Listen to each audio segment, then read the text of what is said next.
बिस्मिल्लाहिर्रहमानिर्रहीम अस्सलाम वालेकुम। नाज़रीन, हारूत और मारूत कौन थे, बाबुल का कुआं कहाँ है और इन दोनों का जादू किस तरह का था? ये वो पुरअसरार सवाल हैं जिनके जवाब भी बहुत सारे हैं और लिखने वालों ने भी बहुत कुछ लिखा है।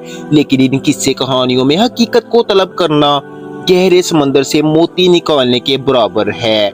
हारूत और मारूत के मुतालिक बुनियादी तौर पर दो तरह की रिवायत मिलती हैं। एक वो जो कुरान और हदीस में मौजूद हैं और दूसरी वो जो तौरात, अंजील और इसराइली किताबों में मिलती है। जबकि इन इसराइली रिवायतों की ज़्यादातर उलमा और मुर्रखीन ने तायीद ही की है। आज की वीडियो में हम इन दोनों तरह की रिवायत और हक़ाइक़ को पेश करेंगे। रवायत के मुताबिक हज़रत इदरीस अलैहिस्सलाम के दौर में एक मर्तबा आसमानों और ज़मीन के दरमियान पर्दों को हटा दिया गया तो फरिश्तों ने ज़मीन पर आबाद हुए इंसानों को देखकर ताज्जुब किया और बोले, ए हमारे रब, हम तो गुनाह के करीब भी नहीं जाते, जबकि ये बनी आदम गुनाहों से भरे पड़े हैं। अगर हम सब इनकी जगह होते तो कभी तेरी नाफरमानी ना करते। फिर अल्लाह ने इरशाद फरमाया कि इंसानों को गुस्सा और शहवत दी गई है। अगर ये चीज़ें तुम्हें दी जाए तो तुम भी बिल्कुल इसी तरह गुनाह में मुब्तला हो जाओगे। लेकिन फिर भी फरिश्तों ने कहा, हम ऐसा हरगिज़ नहीं करेंगे। नाजरीन, इसके बाद अल्लाह के हुक्म से फरिश्तों ने अपनी जमात में से दो बेहतरीन और अतात गुजार फरिश्तों को चुन लिया जिनका नाम हारूत और मारूत था। अल्लाह ने इन दोनों फरिश्तों में इंसानी फितरत और शहवत डालकर इनको दुनिया में भेज दिया। वो शहर बाबुल में दो खूबसूरत इंसान बनकर आए और काजी के मकाम पर मुकर्रर कर दिए गए, जहाँ पर वो लोगों के दरमियान फैसले किया करते थे। एक दिन इन दोनों के पास एक औरत अपना मुकदमा लेकर आई और कहा कि इसका शोहर इसको बहुत ज्यादा परेशान करता है। चनाचे हारूत और मारूत ने जब इस औरत की खूबसूरती को देखा तो वो दोनों इसके हुस्न में मरऊब हो गए। ये दोनों इस पर आशिक हो गए। फिर इन्होंने इस औरत के साथ ज़िना करने की ख्वाहिश की। तो इस पर औरत ने कहा कि तुम्हारी ये ख्वाहिश मैं इस शर्त पर पूरी करूंगी कि जब तुम बुत की पूजा करो, शराब पियो या मेरे खावंद को कत्ल कर दो।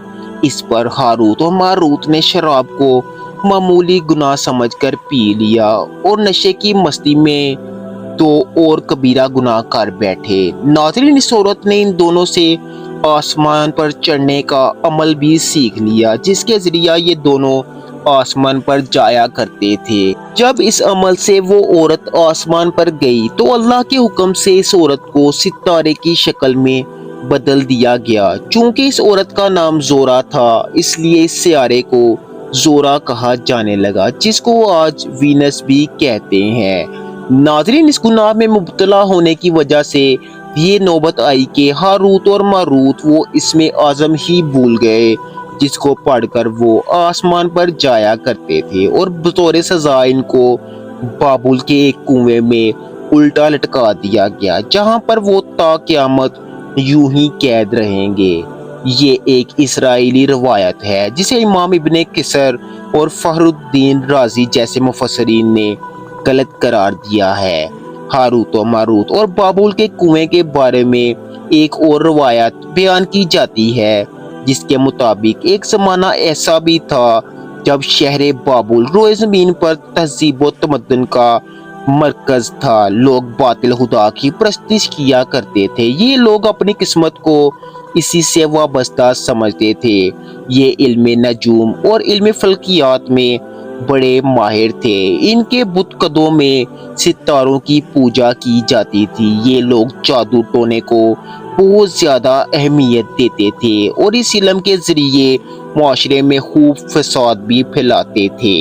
नाजरीन, ये लोग जादू टोने और मंत्र तंत्र में बहुत ज़्यादा आगे बढ़ गए। इन लोगों में बहुत बड़े बड़े जादूगर भी थे। इनकी तारीखी किताबों में जगह जगह जादू और तंत्र मंत्र ही नजर आता है। इन लोगों का जादू दूर दूर तक मशहूर था।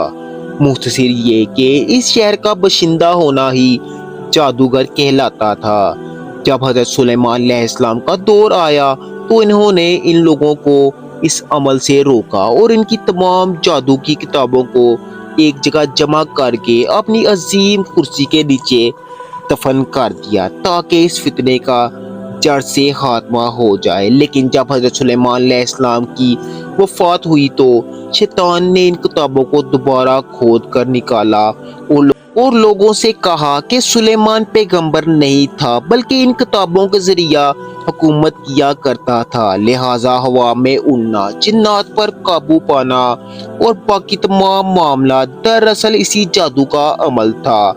बनी इसराइल ने इसकी पैरवी की और इन किताबों को पढ़ना शुरू कर दिया। लिहाजा दोबारा ये शरंगेज इल्म इन लोगों में फैल गया। अल्लाह ने सुलेमान अलैहिस्सलाम पर लगाए गए इल्जाम और तोहमत की नफी करते हुए सूरत बकरा में फरमाया है और इन्होंने इस चीज की पैरवी की जो शैतान सुलेमान अलैहिस्सलाम की बादशाहत के वक्त में पढ़ते थे और सुलेमान ने कुफर नहीं किया था और शैतानों ने ही कुफर किया था। अरब दास्तानों में इस कुएं का जिक्र भी मिलता है जहां पर कई लोग पहुंचे और हारूत और मारूत से मुलाकात करके जादू का इल्म भी सीखा। जबकि बाज मौरखीन का कहना है कि इराक के शहर के करीब एक खंडर में कदीम कुआं है जहां पर से बाबुल की सरहद शुरू होती थी। ये इस कुएं को ही बाबुल का कुआं कहते थे। बहरहाल इस वाकया से ये सबक तो मिलता है कि जादू एक शिरकिया अमल है, मगर ये भी कि इसका इस्तेमाल फसाद और शर पसंदी के खात्मे के लिए भी किया जा सकता है।